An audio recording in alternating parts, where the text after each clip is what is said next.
हालात खराब कब नहीं थे, माहौल खराब कब नहीं थे मेरे दोस्तों? क्या जब मेरे नबी मक्का में तशरीफ लाए थे उस वक्त हालात खराब नहीं थे? आप बताइए मुझे, उस वक्त हालात खराब नहीं थे? बहुत ज्यादा हालात खराब थी। अगर इजाजत हो तो बता दूं, इजाजत है सारे लोगों की तो मोहब्बत से बोल दीजिए या रसूल अल्लाह। सुने, मक्का की सरजमीन पर एक वाकया पेश आ गया था और अबू जहल अपने चाहने वालों को भी साथ ले लेता है।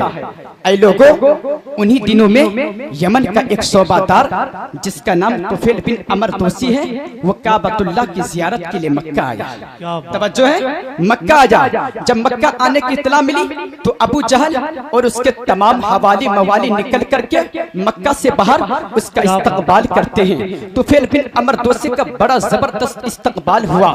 ऐ लोगों, अबू जहल ला करके अपने घर ठहराया और ठहराने के बाद उसने बड़ी खातिरों मुतारात की। अबू जहल अपने साथ साथ ले जाता और खाना काबा का तवाफ कराता और काबा की जियारत कराता। लेकिन उसने एक बात बताई, क्या सुनो, तुम यमन के गवर्नर हो और अच्छे शायर हो, हमारे शहर में आए हो, हमारे शहर में एक मामला हो गया है। वो मामला ये है कि हमारे शहर में एक इनकलाब बरपा है, हमारे शहर में एक मामला हो गया है, हमारे शहर में एक मोहम्मद निकले हैं जो अपने आप को नबी कहते हैं और रसूल कहते हैं। उनकी बात जो सुनता है वो उनका हो जाता है, वो कुरान तिलावत करते हैं, जो कुरान सुनता है वो सुनता ही रह जाता है।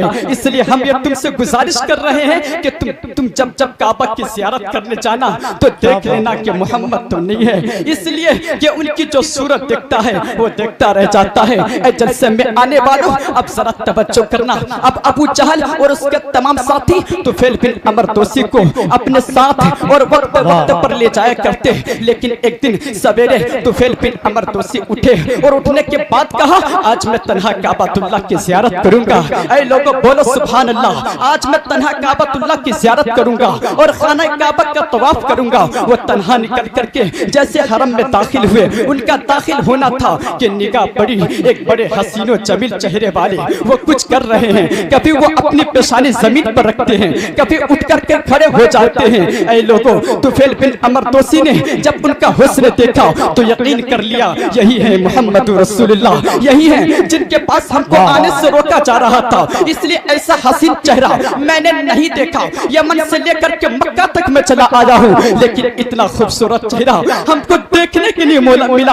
ऐ लोगों, सरकार आला हजरत जब अपने आका के हुस्न को बयान करने पर आए तो प्यारे आका की बारगाह में अर्ज करते हैं, वो कमाले हुस्न हुजूर है कि गुमाने नक्शे जहां नहीं, यही फूल खार से दूर है, यही शम्मा है कि धुआं नहीं। ऐ लोगों सुनो सुनो, उसने इतना हसीन चेहरा आज तक नहीं देखा था। जब बेकरार हुआ चेहरा रसूल को देख करके तो अपने कान में रुई ठूसे बैठा, रुई को निकाल लेता है और निकालने के बाद जब सरकार की मुबारक आवाज को सुनता है तो बेकरार हो जाता है। मेरे आका कुरान की तिलावत फरमा रहे थे। ऐ लोगों, वो कुरान जो पढ़ा जाए तो मोमिन का दिल मचलने लगता है, वो कुरान जो पढ़ते रहो तो दिल खुश रहता है। यही वो किताब है जिसकी बुनियाद पर मर्द मोमिन घबराता नहीं है। मर्द मोमिन कुरान पढ़ता जाए तो कभी उसका दिल नहीं घबराएगा। मेरे आका कुरान की तिलावत फरमा रहे थे। ऐ लोगों, दूसरे लोग जब कुरान पढ़ते हैं तो किस अंदाज से पढ़ते हैं और कितना अच्छा लगता है, तो आप ही फैसला करो। जिस नबी पर कुरान नाजिल हुआ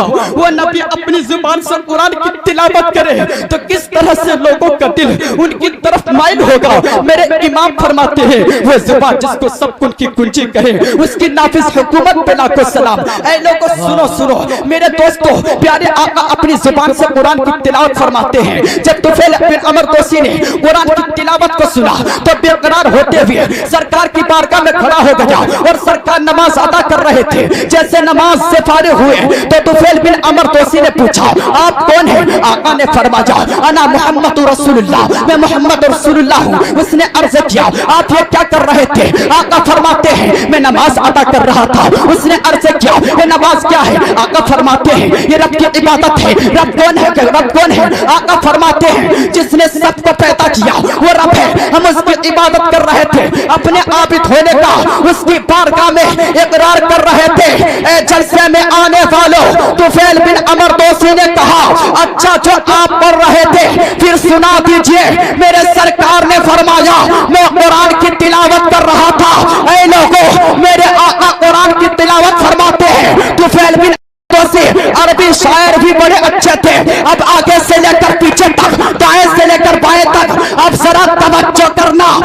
तुफैल बिन अमर तोसी ने जैसे कुरान की चंद आयतों को सुना, अर्ज़ किया किस बात की है, हाथ बढ़ाइए, इस्लाम पेश कीजिए, मुझे कलमा पढ़ाइए। ए जलसे में आने वालों, आने शोभा यमन के गवर्नर को कलमा पढ़ाया और इस्लाम में दाखिल फरमा लिया। तुफैल बिन अमर तोसी ने कहा था, ए दुनिया वालों, अगर इस दुनिया में कोई सच्चा मजहब है, लाजवाब मजहब है, तो वो मोहम्मद का लाया हुआ मजहब इस्लाम। तुफैल बिन अमर तोसी ने कहा, ऐ लोगों तशरीफ लाए और अपने खिताब को 10 मिनट में इंशाल्लाह ताला मुकम्मल फरमाएं। आइए एक नारा लगाएं, नारे तकबीर, नारे रिसालत, मसलके आला हजरत, फैज़ाने औलिया किराम, उर्से सादाते किराम, नारे तकबीर, नारे रिसालत, या रसूल अल्लाह उन्जुर हालना, या हबीब अल्लाह इस्मा क़ाला।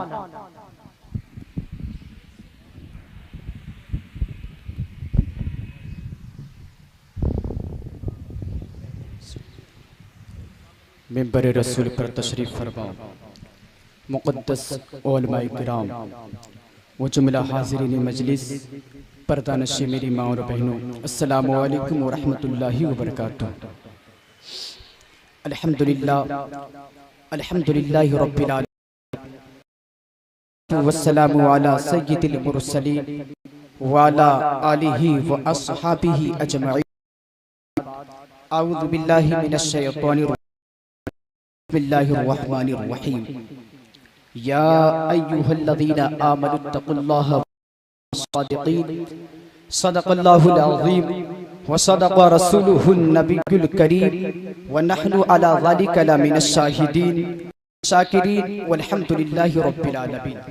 आइए ज़रात एक मर्तबा नबी और आले नबी की बारगाह में जितनी मोहब्बत है नबी से, उतनी बुलंद आवाज से दुरूद पाक पेश कीजिए। पढ़िए अल्लाहुम्मा सल्ली अला सय्यिदिना मौलाना मुहम्मद व अला आलि सय्यिदिना मौलाना मुहम्मद सल्लल्लाहु ताला अलैहि वसल्लम। मेरे सरकार आला हजरत अजीमुल बरकत मुजद्दिदे दीनो मिल्लत, इमाम अहले सुन्नत, अक़ीदत व मोहब्बत में डूब कर इरशाद फरमाते हैं, सरवर कहूँ के मालिको मौला कहूँ तुझे, सरवर कहूँ के मालिको मौला कहूँ तुझे, बाग़े खलील का गुले ज़ैबा कहूँ तुझे।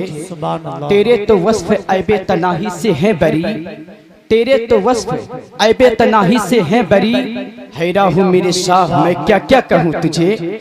और मेरे इमाम आगे फरमाते हैं, लेकिन रज़ा ने ख़त्मे सुखन इस पे कर दिया, लेकिन रज़ा ने ख़त्मे सुखन इस पे कर दिया, खालिक का बंदा खल्क़ का आका कहूँ तुझे, खालिक का बंदा खल्क़ का आका कहूँ तुझे। हजरात, अब मैं अहले स्टेज की मैं तवज्जो चाहता हूँ और तकरीर शुरू करने से पहले मैं एक बात बताना चाहता हूँ। देखिए, तकरीर सुनने का मतलब ये होता है कि यहाँ से कुछ बातें सीख कर जाएं।